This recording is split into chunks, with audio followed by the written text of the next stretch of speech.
the addiction kasi, it's the feeling. We're run by our bodies and we're run by our feelings, but our feelings aren't always correct. So, that's not real love. That's not what I'm really looking for. Hinahanap ko lang is the feeling and the release. Pero, when I started thinking about it, who can give me love? Who can give me peace? And who can give me validation? It's only Jesus Christ. Wala nang iba. Welcome to Against the Flow, the podcast with Jordan. Hey, what's up, everybody? And welcome to ATF, the podcast with me, Jordan. And our next guest is already right here. Wala nang intro masyado, no? Because we're gonna find out more about him. He has just been to our men's conference at nakaka-bless talaga itong taon na to. So I said, I gotta have him on the podcast.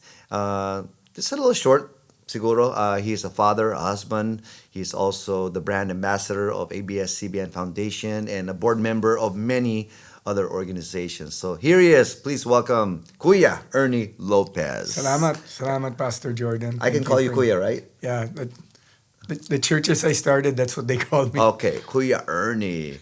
And I'm glad that I could call you Kuya because I've grown quite close to you now. I came across him many times in the past, actually.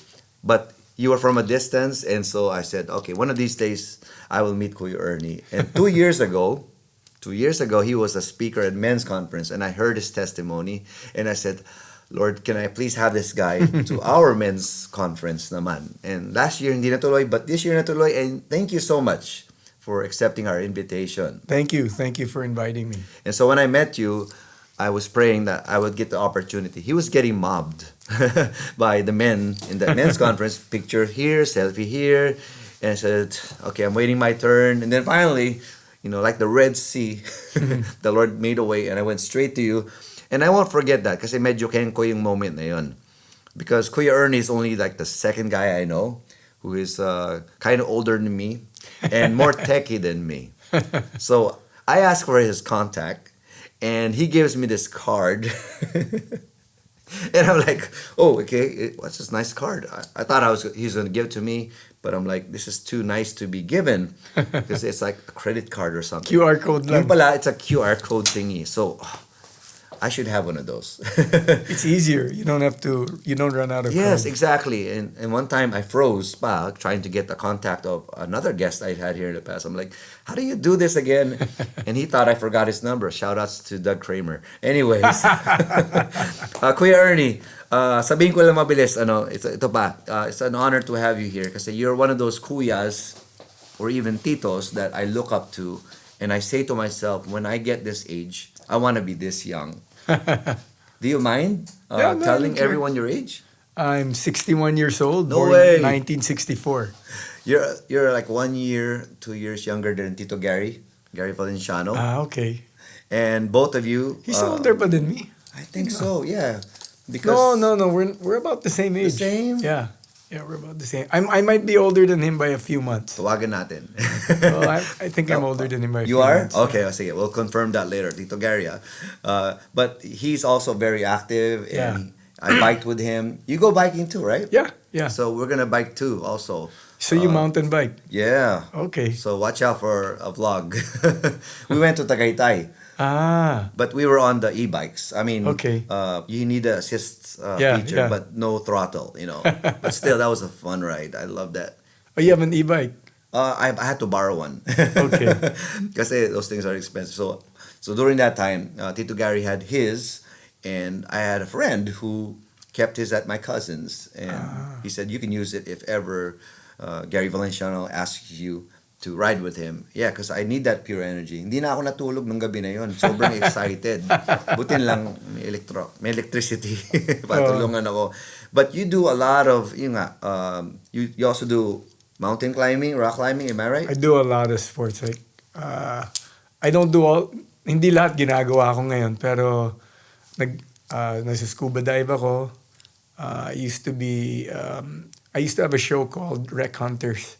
It's still on YouTube, I think, or on I Want TV. So I used to do technical diving, and then skydiving, rock climbing, mountain climbing, tennis, squash, badminton. Everything. Basta papawisan. Yeah. So, let's get to your testimony, Kuya Ernie. Kasi nga, I want you to be able to tell the audience, what is your story like? I mean, I heard it many times already. But can you tell our audience, kasi now, of course, you're a brother in Christ. But who was Kuya Ernie before this? Well, nakilala ko si Lord mga 17 years old. Nag-aaral ako sa Connecticut College. Pero hindi ako yung likely na masyasharean mo kasi usually yung mga sinasharean mo, daming bisyo, ang daming kaya kailangan niya si Lord. Pero ako, Katoliko, up to now, I still consider myself Catholic. Pero nagsisimba naman ako on Sundays, tapos wala naman akong bisyo, hindi ako nagiinom, hindi ako nagda-drugs, wala talaga akong bisyo. Ang hilig ko lang talaga mula ng bata ako, sports lang talaga. So dati panay tennis, panay squash, addict ako, mga 3-4 hours a day nagta-tennis ako. Buti na lang wala pang gadget nun. wala. May mga video game pero hindi tulad ng video game ngayon. Mm-hmm. So,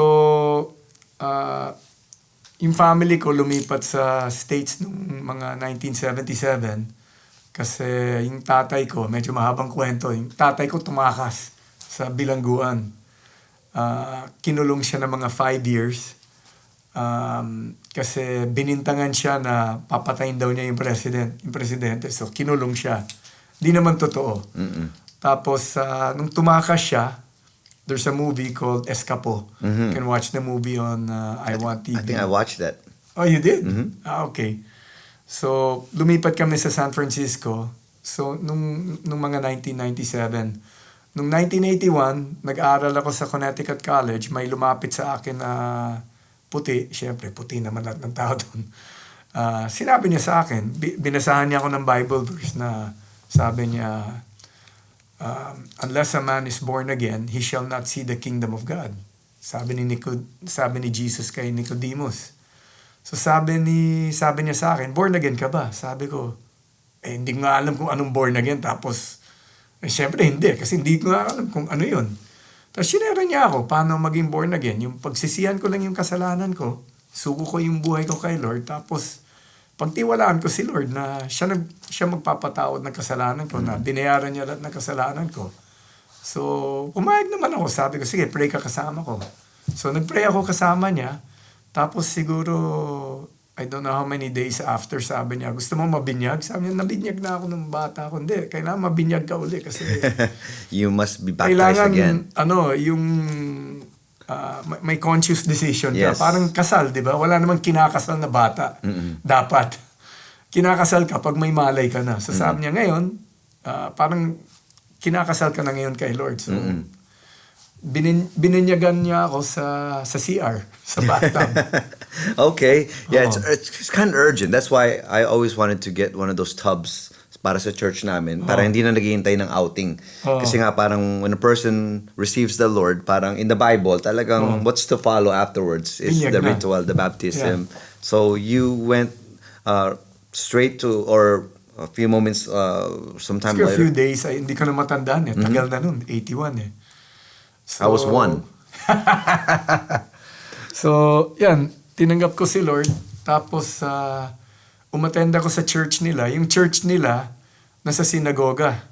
Kasi yung synagogue ginagamit pag Sabado. Sa Sunday, wala gumagamit. So, yan, dun yung church. So, at nag-attend ako ng church dun. Pero medyo magulo ako psychologically, mentally, and emotionally during that time. At parang hindi ako masyadong, tinanggap ko nga si Lord, pero magulo pa rin yung buhay ko. So, hindi na ako nagtapos dun sa Connecticut College. I dropped out like second semester. Kasi pagbalik ko sa California, I found a Filipino church there, Church of the Open Door, simbahan ng bukas na pinto. At nag-attend ako dun. At medyo fundamentalist sila noon. Di na sila ganun ngayon. Okay na sila ngayon. You know, they've mellowed out. Pero back then, medyo very, very hardcore. So yung preaching nun, sinasabi nila sa akin na kailangan share mo yung gospel sa lahat ng tao. Tama. So ginagawa ko yan. Kahit sumakay sa bus, kahit sinong makita ko doon. Yung mga hinahanap namin Pinoy eh. So may makita kong Pinoy doon, share ka agad. So anyway, after that, na-born again ako. I went to that church. Sabi ng church, share the gospel. So I shared the gospel. Pero sabi nila, alam mo kung hindi mo na-share yung gospel sa pamilya mo at namatay sila, impyerno yan. Sabi ko. Tsaka kasalanan mo yan pag hindi nila tinanggap yung Panginoon. So sabi ko, wow, grabe, stress na stress ako kasi hindi nakikinig yung pamilya ko. So, hirap na hirap ako mag-shares kanila. 17 years old lang ako. Parang sino ba ako na pakikinggan nila ako.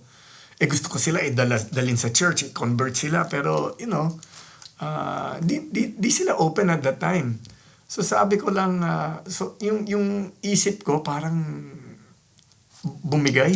Sabi ko, hindi ko matanggap na ang pamilya ko mapupunta sa impyerno. Hindi ko inisip na I can just trust God and wait and pray for them na ang Diyos ang kikilo sa buhay nila in His own time, in His own way. Na I don't have to worry. So, ang nangyari, bumigay yung isip ko, yung instead of dahil yung reality ko, hindi ko matanggap, bumigay, nag-invent ako ng sarili kong reality. So, nag-pretend na lang ako na lahat sila born again na, pero nagkukunwari lang sila dahil sinusubukan nila ako. So grabe. Para kang anak ng Fantastic Four. I forgot his name. What is the baby? See, there's Reed Richards, Johnny Storm. The kid, the baby. Yung baby. Oo nga, no, nung nanganak. I don't know the name of the baby also. Pero yun yung power niya.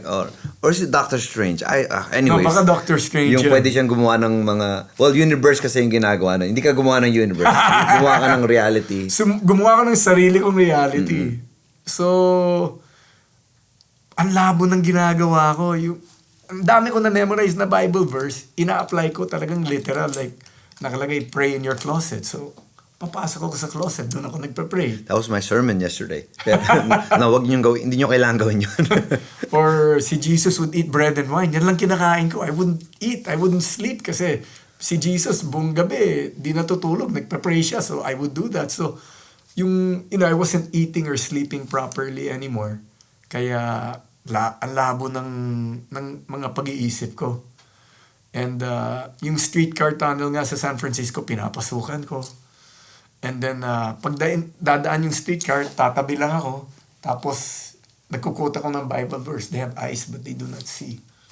They didn't see me. And then, one time, nasa, I don't know if it was a streetcar or a bus. Di ba may Bible verse na nakalagay, be hospitable to Hebrews, be hospitable to strangers, for some have entertained angels without knowing it. So, kinaibigan ko isang tao, tapos kinakausap ko, tapos sabi ko sa kanya, are you an angel? Tapos sabi niya, no, I'm not. And then, I kept on, no, you're an angel. I said, you're crazy, stay away from me. Sinundan ko siya, hanggang sa trabaho niya. Tapos, sinabihan lang niya yung gwardiya, don't let him in, he's crazy.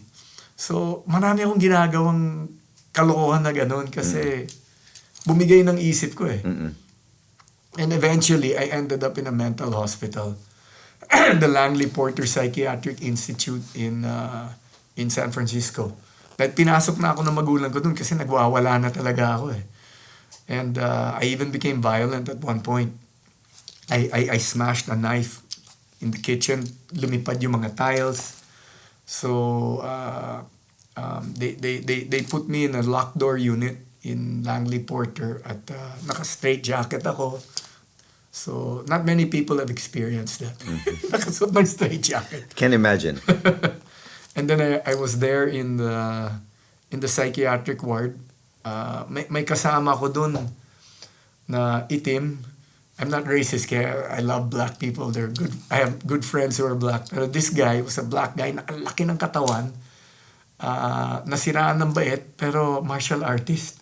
Oh no. So, nakakatakot kasi minsan narinig ko siya nagwawala. Mabuti na lang, yung ibang nurse dun, malalaki rin ang katawan nila. Marunong din sila ng martial art. Kasi yung lalaki na to, kung tama yung pag-alala ko sa pangalan niya, si Terry, narinig na lang namin nagwawala, naghahampas ng pader, naghahampas ng pintuan, sumisigaw, talagang nagwawala. Kung hindi nandyan yung mga nurse na yun, wala. Talagang it would have been an unsafe place. But yung kasama ko sa may circle time kami, parang small group. Nag-circle time kami. Tapos lahat ng kasama ko doon, sira ulo din. Nagsa-circle time kami ng sira ulo. Yung isang kasama namin dyan, itim din siya.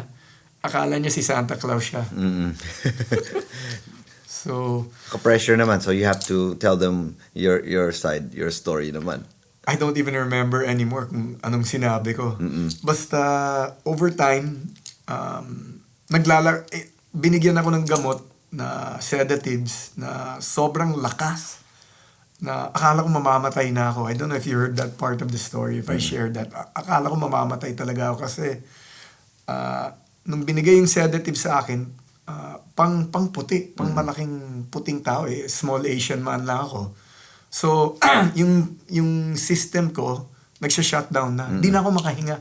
Nakaka-inhale na lang ako. Hindi ako maka-exhale. Like,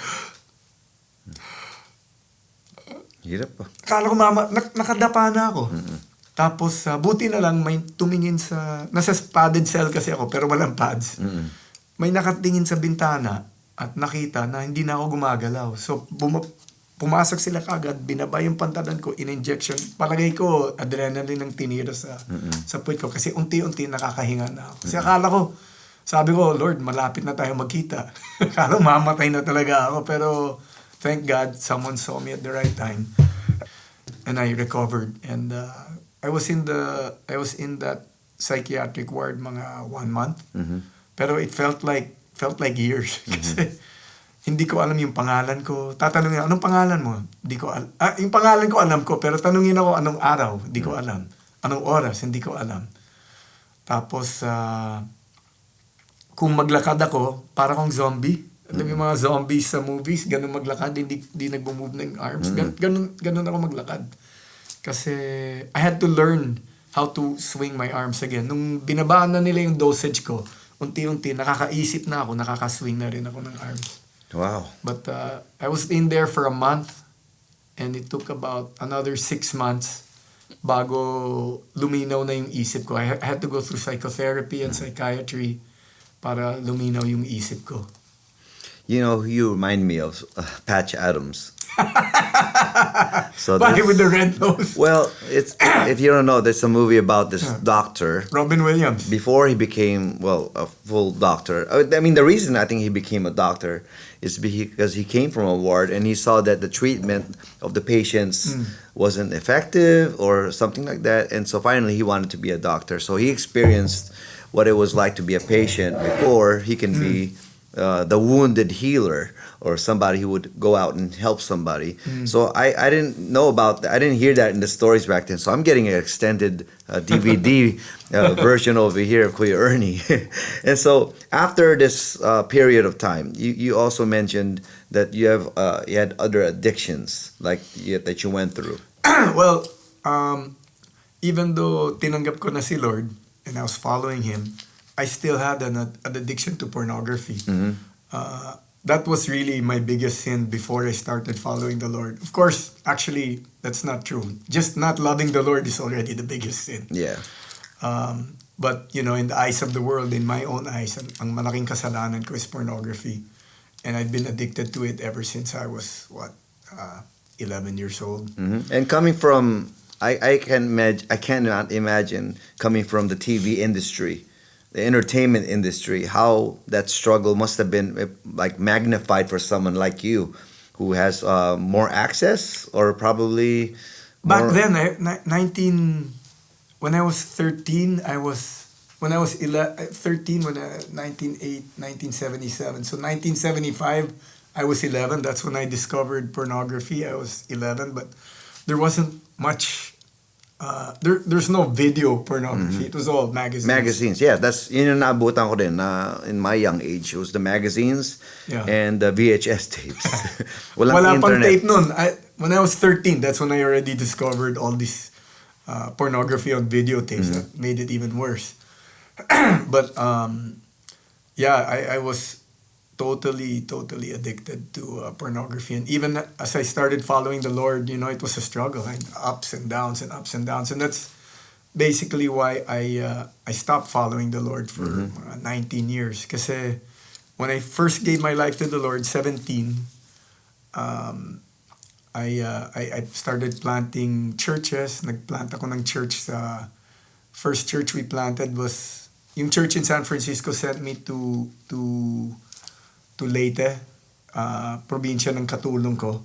Plant kami ng isang church doon. Tapos pumunta kami Pangasinan, San Carlos, Pangasinan. Tapos that was in 1984.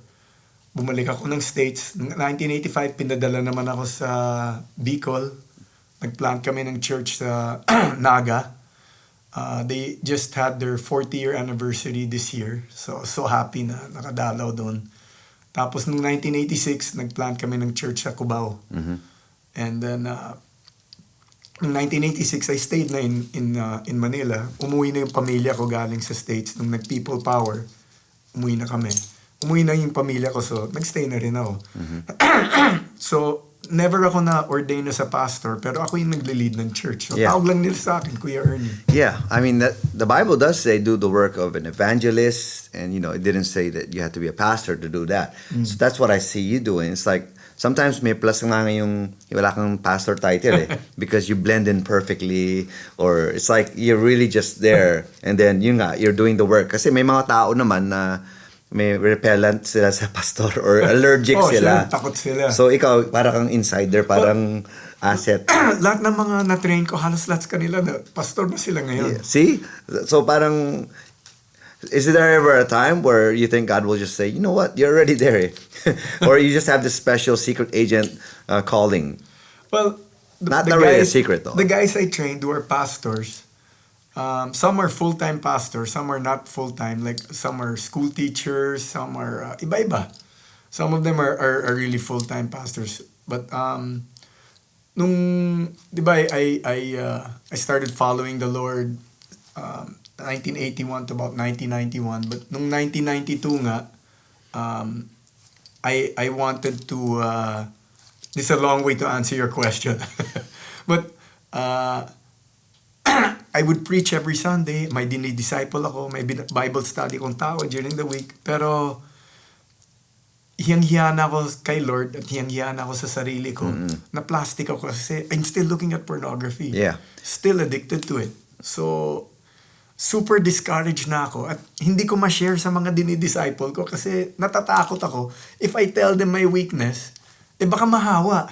Baka, ginagawa niya. Gawin na rin natin. And I didn't want them to do that. Pero in retrospect, sana I just told them. I told them, pagdasal niyo ako. Para alam nila, tao lang ko.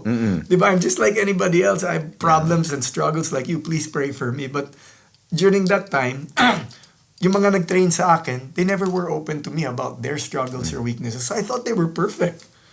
So nung nagtatrain ako, hindi ko rin sinasabi sa kanila yung mga weaknesses ko. So that did not cure your addiction to pornography, yung pagiging ganyan na, okay, Bible lang, walang sharean, walang pray for my weakness. So when was it, Kuya Ernie, that, you overcame this struggle? It took decades because, I know it won't take decades for other people. Pero sa akin kasi, dahil tinatago ko, nag-share ako minsan sa mga other missionaries or other... The navigators were helping to help me. They were training me. So there were some Christians older than me. And nasi-share ko. Pero minsan nahihiya na ako. I didn't want to share anymore because I was so ashamed and embarrassed about myself. Dahil sa kahinaan ko. So I just gave up. I said, ayoko na sumunod kay Lord. Ang hirap. 17 ako nung sumunod ako kay Lord. 27 years old na ako. Virgin pa ako. Yeah. So, kahinaan ko was pornography. So, I was saying, parang, anong epekto ng isang taong addicted sa porn And then at the same time, parang a virgin pa siya. So parang, Lalo. I mean, I would be surprised na 27 ka pa na nawalan yung virginity. But at the same time, for someone who is addicted to it, parang the chances of them getting de-virginized because of their addiction to it, or parang, is that what kept you? When I was 27 nga, I said, it's so hard to follow the Lord. Ayoko na maging plastic. Ayoko na maging hipokrito. So I said, I quit. So I called up the church. I called up I called up Ferdy. He was the janitor. And then sabi ko, di na ako babalik. Ikaw na mag-preach ng message na hinanda ko. Yung janitor. Yung janitor. So siya mag-preach. He's the senior pastor now.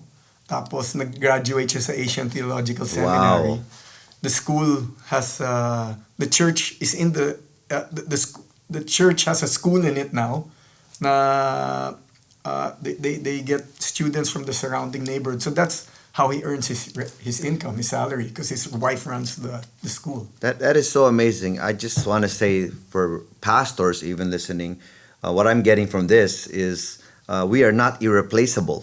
A janitor can replace you anytime. Just in case, kasi I know how pastors think. They're like, I have to be super for these people, so I can't show any weakness. And so they're like, I can't quit like you did, because if I quit, kawawa naman sila.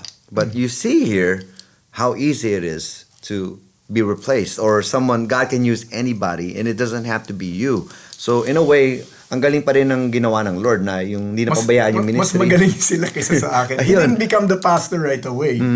There were some others sa church na mas senior sa kanya, but over time, siya yung naging pastor, siya nag-seminary. So we should not think, I'm trying to say is, we should not think of ourselves as pastors or even servants as super special na kapag tayo ay, may struggle, parang nagigets ko yung parang naging struggle mo din. You had this struggle with sin, and you had this struggle with magpapatuloy pa ba ako sa ministry? Hipokrito ako. Di ba? Pero at the same time, may mga tao naman, you would understand siguro, in a sense, kung bakit sila ganon, na hypocrite talaga yung nangyari. Kasi nga, feeling nila, halimbawa yung mga pastor ng mega churches na ang dami na palang mga scandals. They feel like, Lord, pag sinabi ko yan or pag naano ako, then paano to mawawala? Parang ganon.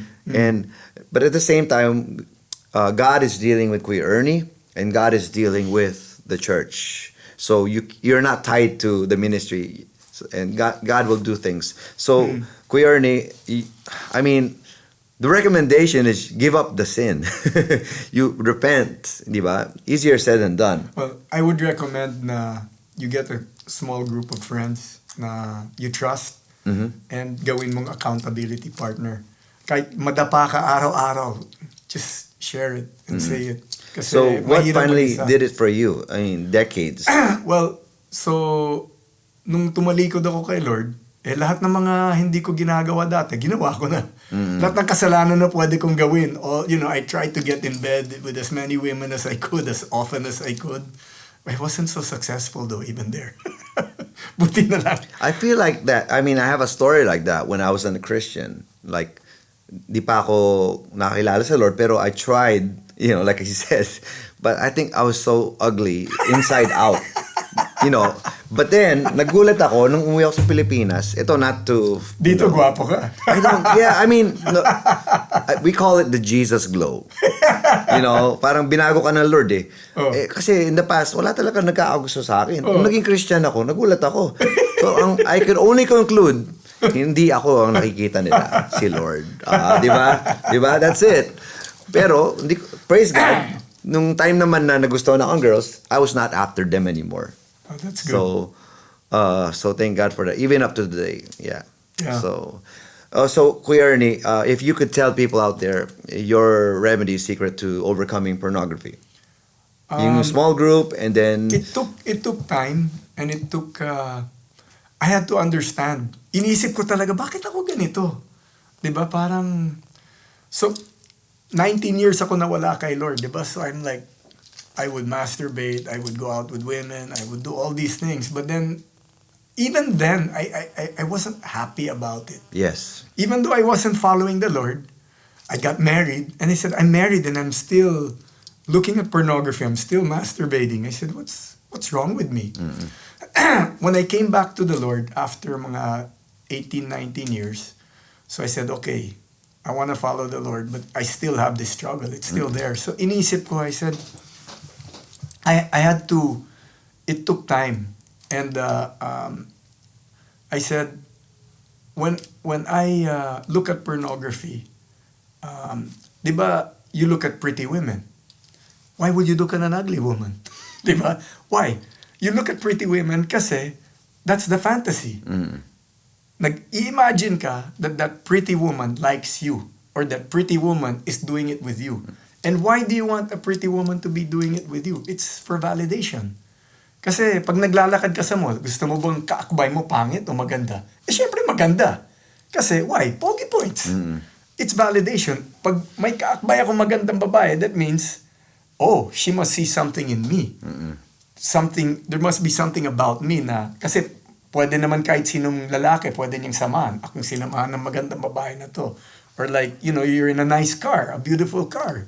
You want to be in a nice car. Why? Kasi there's something about you. You have the money to afford a nice car.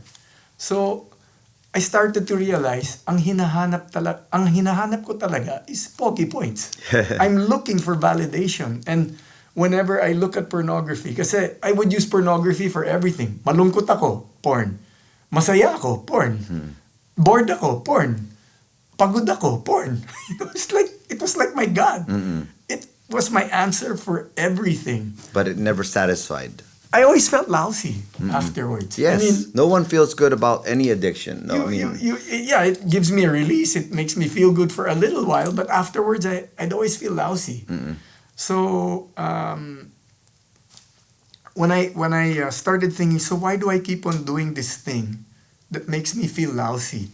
It's that feeling of I associated an orgasm with the feeling of love, with the feeling of comfort, with the feeling of peace. But it wasn't it. It's just, it's like drugs. It gives you a momentary escape, gives you a momentary feeling, but it's not real. Because it's not being used the way it's supposed to be used. Yeah. Sex is a beautiful thing. Having an orgasm is a beautiful thing. But if you don't use it the right way, it's like drugs, right? If you use drugs in a hospital, it's good for you. There's a prescription, there's a doctor, it can heal you. But you use drugs, you abuse it, it destroys you. It'll kill you. Yeah. So I feel that sex is very much like a drug. If you use it properly, it's good for you. It's good in the context of marriage with your wife. But if you do it outside of that, it can really destroy you. It's not good for you. So mga kabataan dyan, okay, alam nyo, Kuya Ernie, yung salitang bembang, nung time natin, it's not the same anymore. So, mga kabataan ngayon ng bembangan, take it from Kuya Ernie. Doing sex. Sex, That's bembang. the term. Yeah, that's why we have to be careful. Bembang. Dati bembangan kita dyan. Parang, iba, ano yan kita dyan? Ngayon, parang makasuhan ka. But I always tell the young people, you're not gonna get validation from that or satisfaction. So stop doing it because, anything outside of God's instruction may lead to our destruction. And the way I'm saying your testimony, Kuya Ernie, there's a lot of people like that who can relate na how I follow God pero meron pa rin ako struggle. Pero siguro ang parang mistake dito and the deception is if I leave God and total di ko naman mag-give up mga to, mag full blast na lang ako dito. Siguro I'll be happy. Pero hindi, you became worse or more miserable. Tumalikod ako kay Lord ng mga 19 years. So that's a long time. Ginawa ko lahat ng sex na pwede kong gawin. Nagtayo pa ako ng magazine, Maxim Magazine. He's the guy behind that. For a pornography magazine, ako pa nagtayo, But I was already married then, so even though hindi na ako sumusunod kay Lord, I really respect marriage. And I didn't want to cheat on my wife, so I never went to any of the shoots. Even though, I had that magazine. Yeah, I was going to ask you, that's one of my questions, Kuya Ernie. Like, it must have been such a struggle for you. Well, that magazine, for one, and secondly, surrounded by so many beautiful women in the showbiz. Well, when I went back to the Lord, and for one thing is, kahit na hindi ako sumusunod kay Lord, I really respect marriage. I mean, sa akin, marriage commitment, hindi mo pwede ano yun. Kasi nakita ko yung nangyari sa nanay ko when my father cheated on her. In the beginning, he was unfaithful to her when they first got married. Kaya sabi nila, ibig sabihin ng ABS-CBN, alak babae sugal cabaret bar nightclub. No, I never heard that. It actually means Alto Broadcasting Station, Chronicle Broadcasting Network. Okay. But back then, kasi yung lifestyle ng mga executives, alak babae sugal cabaret bar nightclub. So, my mom wanted to leave my dad. He said, ano ba to? But the priest at that time told him, no, you can't. So, galit na galit yung mami ko. So, she just did sports.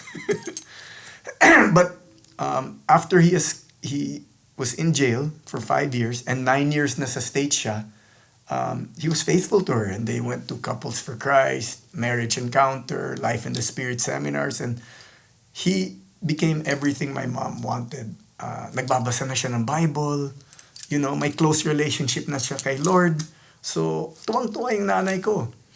Kaso, after being married for 40 years, bumalik na ang dad ko dito sa Pilipinas, tinayo niya uli yung ABS-CBN, dumami yung tukso. Mm-mm. At may nakilala siyang babae, kamukhang-kamukha ng nanay ko, nung bata pa nanay ko. He had an affair. Mm-mm. It broke my mom's heart. When I saw what happened to my mom, gusto magpakamatay yung nanay ko. I said, I cannot do that to another human being. Mm-mm. Hindi ko pwede. Parang kung if I cheat on my wife, parang ginagawa ko rin yung ginawa ng tatay ko sa nanay ko. Mm-mm. Parang hindi tama yun. Mm-mm. I couldn't put another human being through that pain. So even though I wasn't following the Lord, I said, I'm not gonna. Do it like There's that. a lot of temptation, but I'm not gonna. Yeah, kasi a lot of boys, I'll say boys, would be dreaming to be in your position Well, for a TV network with so many women. na After I napakaganda. started, when I went back to the Lord, after 19 years, bumalik ako kay Lord, I made rules for myself to protect me. Kasi there's so much nga temptation. So, yung at the time, si Mariol was the one running Star Magic, the talent center of ABS. Sabi nga ng mga kaibigan ko, pare, wala kang ginalaw dyan sa mga artista na yan, wala kang tinitira. Parang kung ako nasa pwesto mo, exactly. tirahin ko lahat yan, di ba? You're separated from your wife. Mm-hmm. Libre ka na, you can just do it, di ba? Open season. Open season. Pero sabi ko, parang hindi ata tama to, you know. So, I had a rule for myself. I said, number one, hindi ako pwede pumasok sa kotse, sa restaurant, sa kwarto. I can't go anywhere. I can't watch a movie with another girl one-on-one. Who is not your spouse. Na hindi ko asawa. And even as a single, young men out there, take note, who is not my spouse. Your girlfriend is not your spouse. Yeah. And delikado eh. Yeah. So, the head of Star Magic, Mariol, inaalok nga niya ako. Sabi niya, Ernie, sino gusto mo i-date? oh my. Kahit sino dito gusto mo i-date. Gusto mo ng Christian? May Christian din kami. So parang, strike anywhere. But I said, kakahiwalay ko lang sa Christian asawa ko. Bugaw. Kakahiwalay ko lang sa asawa ko. Evangeligaw, pwede rin. And I would meet so many, I go to church, I'd meet so many girls na Christian, na magaganda, ang babait. I said, wow. But number one, I said, I'm still married. Number two, kahit nahiwalay ako, gugustuhin ko ba na ang anak ko magde-date sa lalaki na may asawa? O kahit nahiwalay sa asawa niya, gugustuhin ko ba yan para sa anak ko? Parang hindi. Ang dami-daming lalaki pwede mong i-date. Bakit ka pa magde-date ng may asawa? Na kahit nahiwalay na. Mm-mm. Find someone else. Diba? So, I said, if I don't want that for my daughter, bakit ko gagawin yan sa daughter ng ibang tao? Exactly. Diba? So grabe, binigyan ka ng Lord ng mindset. I mean, this is also something I talk with my wife with. I'm like, if I'm not a Christian, there's at least this human side of me that is thinking like this. But even that, I think God is, a part of that. Because Yes. there's nothing good in us talaga that we can produce from my own. So, yeah, don't go any place without with ano, it's always a group. So whenever I was if I was with a girl, it was always A group. Okay. Always a group. Have you So- ever watched Old Fashioned, the movie? Okay, I'll recommend it. You remind Sige. me of Clay, the lead character from there. He has rules like that. But those rules helped me because Yeah, definitely. it kept me, away from temptation. So mga 8 years, I had no girlfriend for 8 years. Yeah, because I can imagine, like, you already know, you've seen devastation in your life or for your family, and even personally. But people don't think this enough. When you do that with other people, you are also creating this ripple effect where their lives will be miserable like you. I mean, sariliin lang natin kung if you're gonna be miserable, ba't nandadamay pa tayo? Diba? So I said I have to focus on my children. Di naman nila kasalanan, naghiwalay ako sa asawa ko, my first wife. So I wanted to focus on them. Tsaka traumatized din ako. Parang sabi ko, if you date someone, they'll put their best foot forward. Siyempre, even me, I'll put my best foot forward. Then later on, you get to know each other, ang lalabo pala ninyo. then you marry them and it's too late. Yeah. So I said, I was so traumatized. Sabi ko, I really didn't want to date. I just used the excuse na I'm still married, I can't, which was true. But it was more of an excuse I used. Yeah. Kasi ang dami nag-aalok sa akin, mga kaibigan ko, kapatid ko, uy, date mo naman si ganito, or I'll set you up like this. He said, no, it's okay, I'm still married. It's amazing that despite yung struggle mo in the past, I mean, it could have been worse. I mean, come on, if that was your struggle, then the expectation is, pag the opportunity presents itself, why settle for porn? Ikaw na lang yung porn star. Parang ganun. So, Kuya Ernie, I want to tell you this, because you are a living testament to all the men out there. One good news from our men's conference that I just heard last night. So we had an attender there who was really inspired and blessed by your challenge and your sharing. And he told me yesterday that, like you, ang dami din niyang addictions. When we first met, he was telling me about his addictions with alak and then cigarillo. And then this other meeting just last night, after the men's conference daw, pornography, wala na rin. So Wow, praise that's God. great. I mean, that That's is, something na, wow, he saw somebody like you na, okay, because of the grace of God, kayang ma-overcome to. And I think a lot of people out there need to accept God's grace rather than tanggapin ang ating kasalanan as the human race na parang, hindi, lalaki tayo, kaya wala na tayong magagawa dyan. Hindi, may magagawa sila dyan. But what really helped me is I started to understand na ang hinahanap ko sa pornography is comfort and validation. Hinahanap ko yan sa pornography, hindi naman totoo yun. Hindi. It's a false It's reality. fake. Yeah. It's fake. It's like if you have sex with a prostitute, lolokohin mo ba sarili mo na mahal ka niyan? Yeah, you can't pay them to love you. They don't love you. They just want your money. Yeah. So You pay them $5, say I love you. So that's not real love. That's not what I'm really looking for. Hinahanap ko lang is the feeling and the release. Pero when I started thinking about it, who can give me love? Who can give me peace? And who can give me validation? It's only Jesus Christ. Wala nang iba.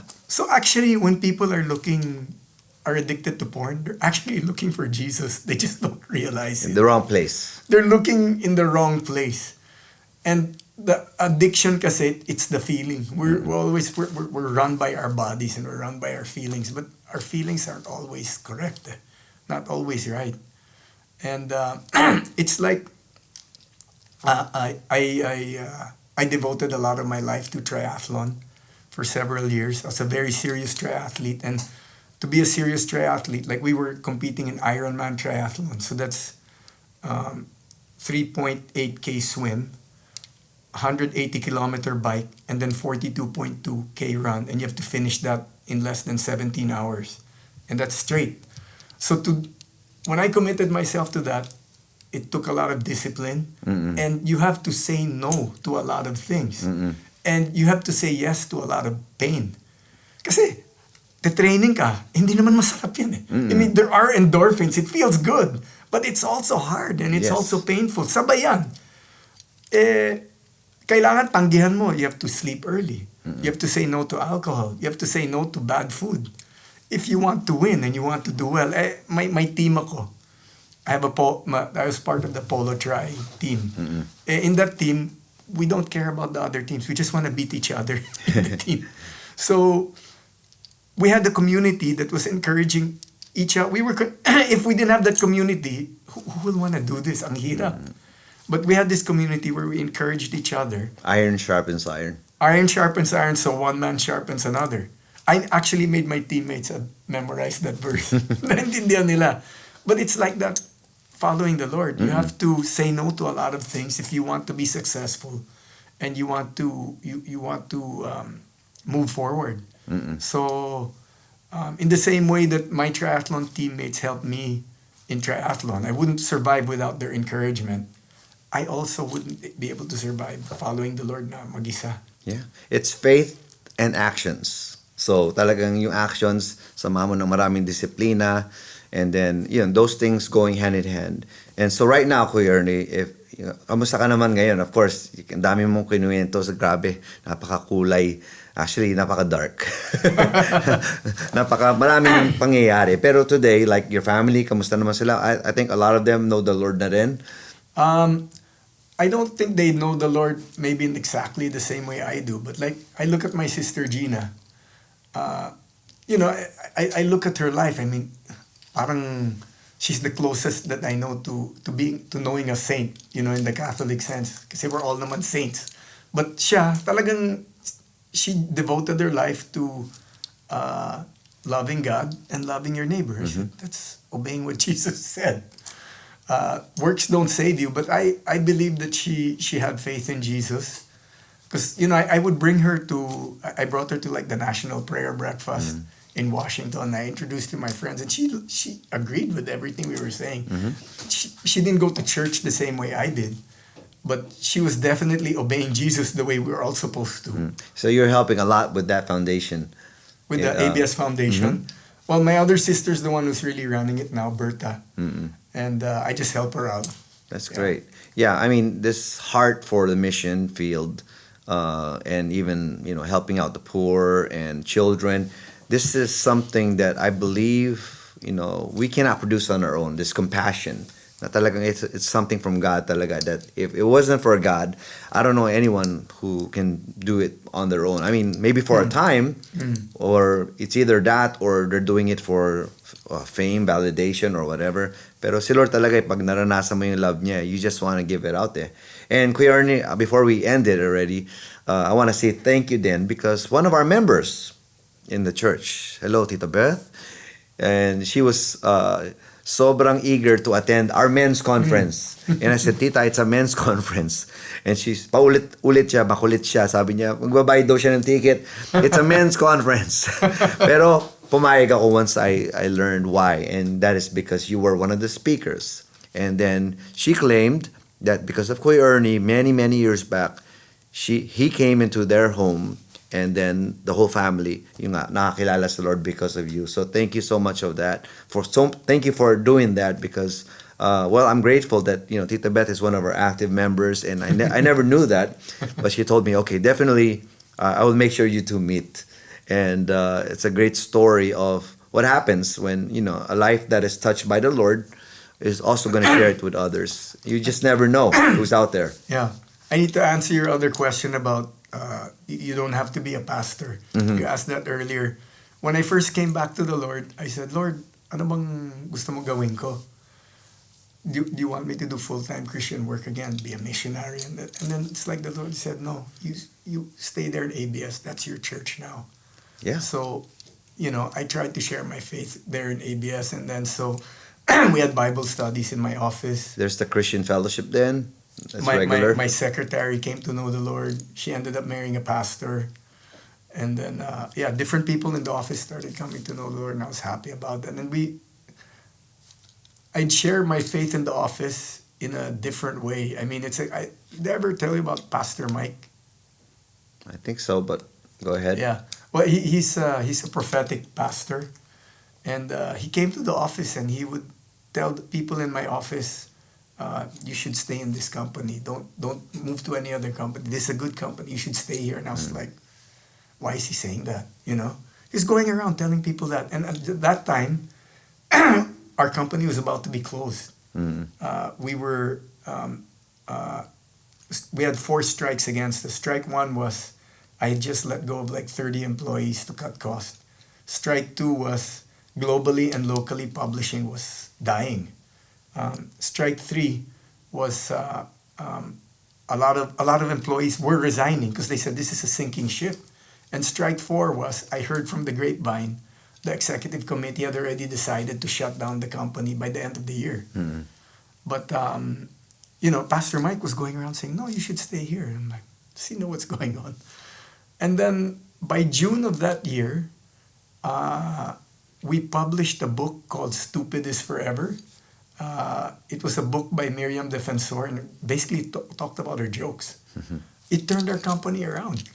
And we made more money in that year than all the years.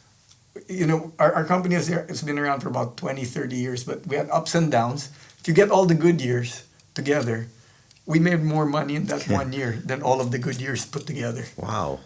So that was one way of people in the office, even if they didn't attend the Bible study, they could see, this is how God works.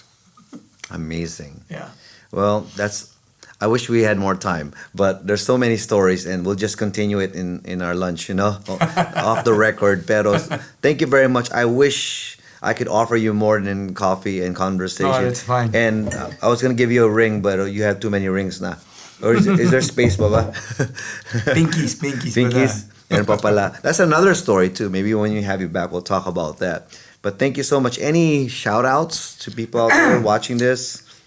Alam mo, this world can offer you money, women, pleasure, but it's not going to satisfy. I pursued all of those things, and I was not. It made me happy for a little while. Masaya ako. I'm not gonna deny that it didn't feel good, and I didn't feel. I had a lot of times of happiness doing that, but pagdating ng bagyo ng buhay, wala eh. Sira-sira na talagang buhay ko. It's only the Lord who put my life back together. When the storms of life come, that's when I saw I needed the Lord. So kayo din. And Kuya, if anyone wants to, tell you how they feel about today's episode, do you have any socials or want to invite them to follow? My IG is Sprikitix on IG. SPRIKITKS. Thank you so much again sa lahat ng nanood at nakinig. Sana na na-bless kayo. My name is Jordan, saying only dead fish swim with the current. So lahat tayo, gaya ni Kuya Ernie, let's all go against the flow. Kontra mi sa sug, kutok yang agos. Laban ako sa agos. I go against the flow.